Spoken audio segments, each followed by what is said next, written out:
Well, welcome to our latest episode of Fresh Connections podcast. Today we're joined with Eric Norman. We have the pleasure of being able to speak to him. He's a principal and vice president of Clevenger Associates, a consultant service in the industry that has been serving our food service industry for many years. He's the current president of FCSI, the association that serves the consultant community, and has had the great experience of following in his father's footsteps in that regard, who Ed Norman was also the president of FCSI. So we welcome Eric today and look forward to having a conversation with you and gaining some insights. Thanks for having me. Yeah, great. So you've been in the industry for more than 20 years, and you started in your father's business, which was prior to Clevenger Associates.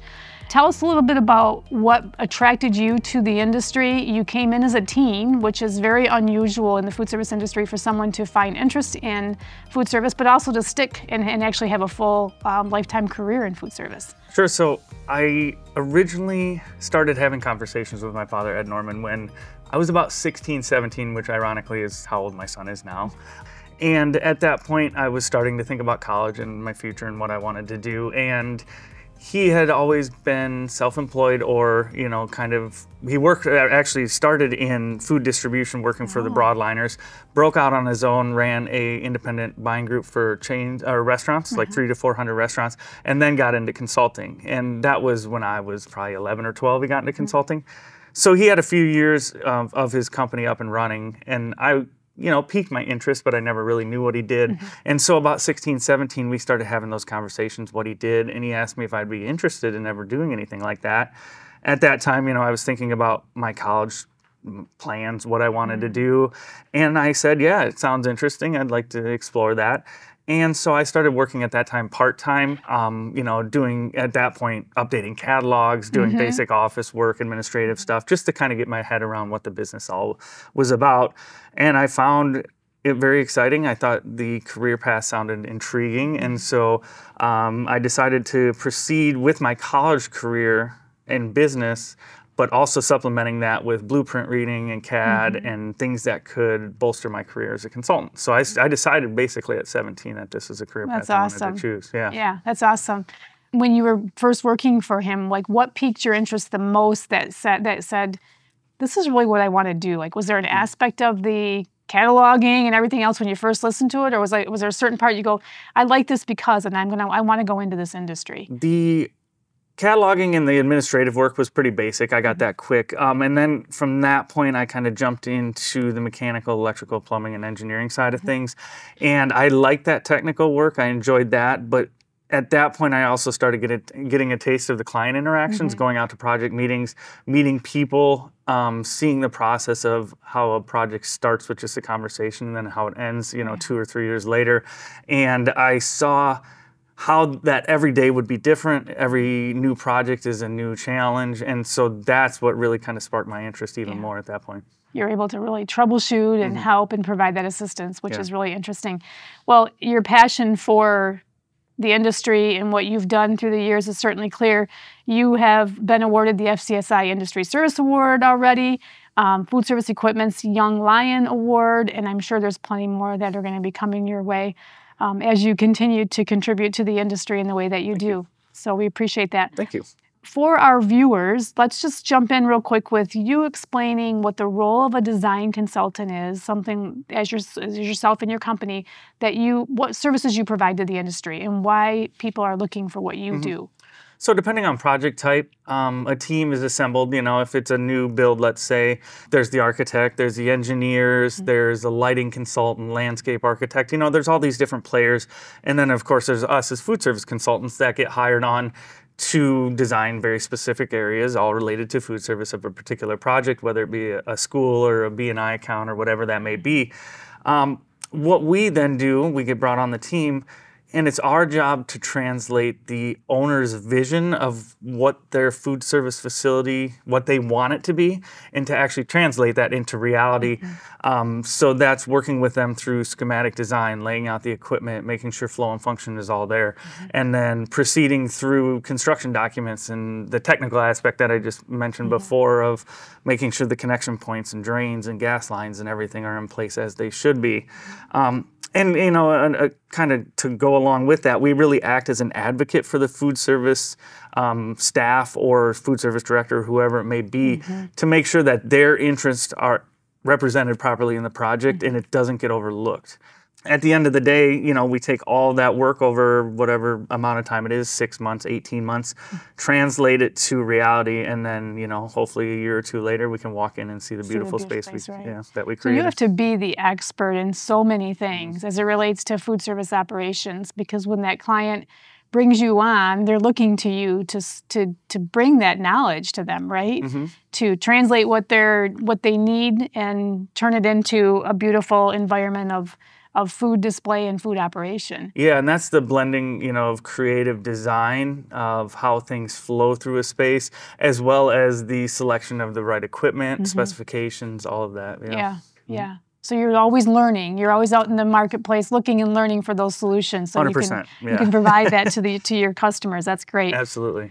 So how food is getting delivered to a customer is changing dramatically, and it's changing. It feels like every other month something new is evolving. What are some of the design changes that you are noticing in how operators are wanting to serve that food to customers these days? So it goes back even further than 5 years, really. I think about 7 to 10 years ago, that trend had gone from massive kitchens of the old days down to small, you know, heat and serve product, bring it in frozen, heat it up, serve it, send it out. It wasn't the healthiest options. It wasn't the greatest for, you know, whoever was consuming that food. And then even pre-COVID, that shift started going back the other way, where it was farm to table, it was fresh production, fresh fruit and veg prep. Everything in the kitchen started getting bigger and bigger again. Trend started to reverse. And then COVID hit, and that kind of blew everything up. And at that point, you know, you saw pre-COVID, massive salad bars, a lot of, you know, serve yourself options, but again, healthier options, bigger serveries, things like that. And then with COVID, I remember the conversations, you know, we're never going to have salad bars again. We're never going to have, you know, all this fresh food out, right? Exactly. And that lasted a couple of years, and then that was gone. But since that time, I think convenience has kind of played a bigger factor. Grab and go is very important now. Every job we do, we have grab and go stations, micro markets, things like that, where people are, you know, they're on the go. They don't want to necessarily sit in the cafeteria or sit down and eat. They want to take it to their desk and eat. So that's made a huge impact on our designs, because we had to rethink serveries and then also build in these separate components to serve that food. So. Right. So you have all these some remote locations where you're duplicating efforts, but you're making it easy for the customer to get that food and convenient. To take wherever they're looking for that, to take their food back to their desk, or to go have it outside and sit and enjoy the warm weather if it's warm out. So that makes sense to me. I think that's a great summary of what we're all experiencing in the food service industry. And as consumers, same thing. You know, we're on the go, and we want to grab something and go back to work, or grab something, or do errands, or whatever you got to do, because we just never have enough time in the day to get things done. So yeah, and with the hybrid work environment that we see in a lot of, like, I would say, corporate B&I, they're not necessarily putting in those big kitchens and serveries anymore. It's more of that grab and go feel, that micro market. So in some of the larger manufacturing facilities we're working on, they're still doing a central kitchen, but then they're doing all these remote ones around the outside for convenience for the employees too. So it's kind of a changing atmosphere right now, definitely. Yeah, and I'm sure it'll continue to change. That's one thing for sure about anything, is change is constant.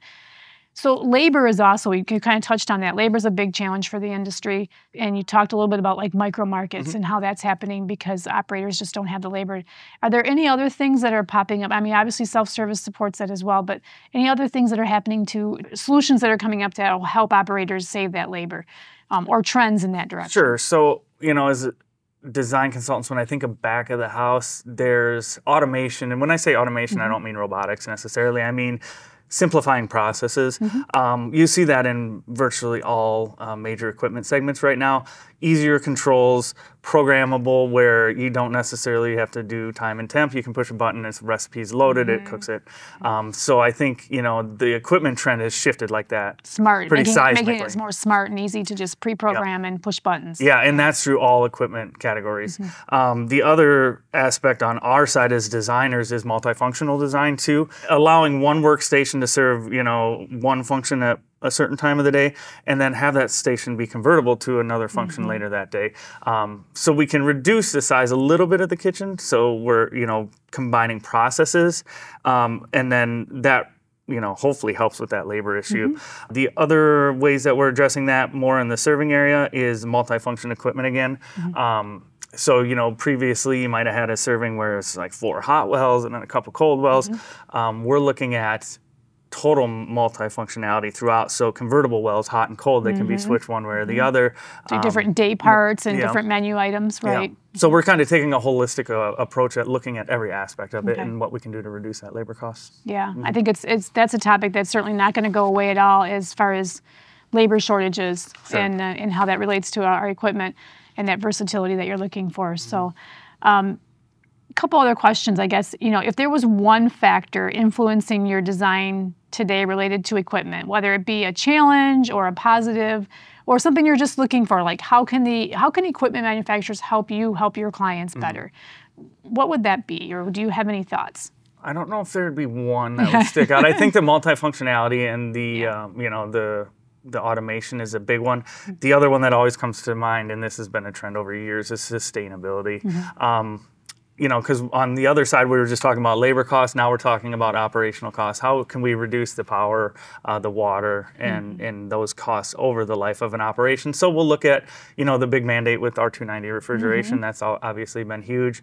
We also take a look at exhaust systems, ware washing, you know, all of those really big areas that take a lot of environmental resources, and think about the best ways we can reduce that over the life of a project. Yeah, because that, as we were talking before, operationally some of those things are overlooked until everything's in and it looks beautiful, and then the cost of operating it starts to show up, right? Yeah. I'm like, oh my goodness, this takes a lot of energy, or this takes a lot of water, or the flow isn't where I need it to be. So I think that's so true of the equipment, and I think as we as manufacturers continue to work with people like yourself, where we learn, you know, how to make those improvements to make the equipment smarter and easier to operate overall. Yeah, we really try to look at it as total cost of ownership, because there's the upfront cost for a piece of equipment, and then there's how much does it cost to run that over the life of the, you know, 15 years that it may be in the operation. So yeah, we got to look at all those factors. Total cost of ownership. Yeah. I think that's it's interesting, because I think for many years that really wasn't factored in.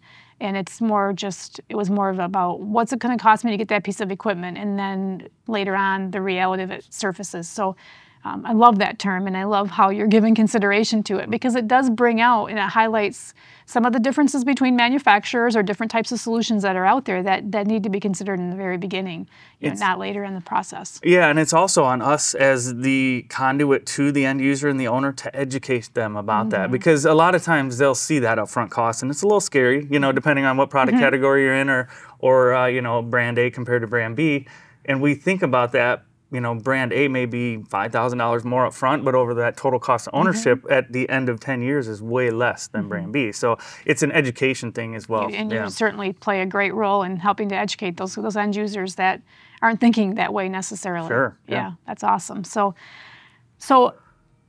that aside, kind of had a little fun conversation with you there. I read recently that you originally had your eyes set on being a meteorologist and you wanted to be a storm chaser.